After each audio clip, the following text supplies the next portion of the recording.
Jirra jirtu hordoftoota keenya qaqqaalii.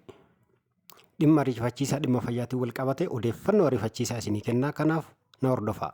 Warroonni chaanalii kiyyaaf haaraa taatan subscribe gochuudhaan odeeffannoo akkanaa kanneen yeroo yeroodhaan akka argattan isiniin jecha. Guyyaa har'aa kan odeeffannoodhaan isinii dhiyeessu maalinni qorichi raaniitidin jedhamu dhukkuba garachaatiif ajajama.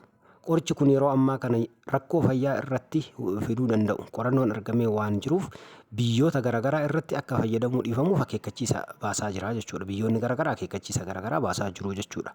Kunis qorichi kun qaama keessatti yeroo daakamu keemikaala NDMA jedhamu. NDMA jedhamu haga barbaadamu ol gadhiisa. Keemikaalli kun immoo dhala namaa rakkoo kaansariif akka saaxilu qorannoowwan waan mirkanaa'eef biyya keenyattis qorichi kun kana booda akka faayidaa irraan oolle abbaan taayitaa nyaataaf qoricha Itoophiyaa EFDA akeekkachiiseera jechuudha. Kanaaf akeekkachiisa kanarratti hundaa'uudhaan ogeeyyiin fayyaa sadarkaa garaagaraatirra iddoo garaagaraatirra jiran sheeroolii godhaa jiru jechuudha.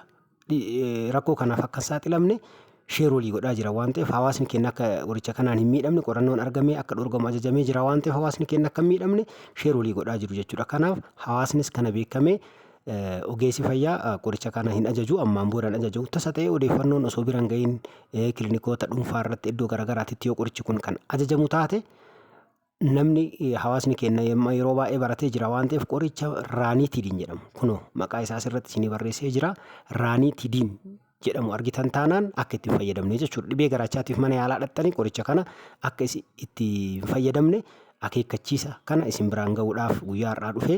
Kanaaf odeeffannoo kana sheer walii gochuudhaan wal biraan ga'a. Chaanaalii kiyya immoo subscribe gochuudhaan odeeffannoo arjantii akkanaa yookaan immoo odeeffannoo ariifachiisaa akkanaa kan akka isin bira ga'u taasisaa isiniin jedhaa.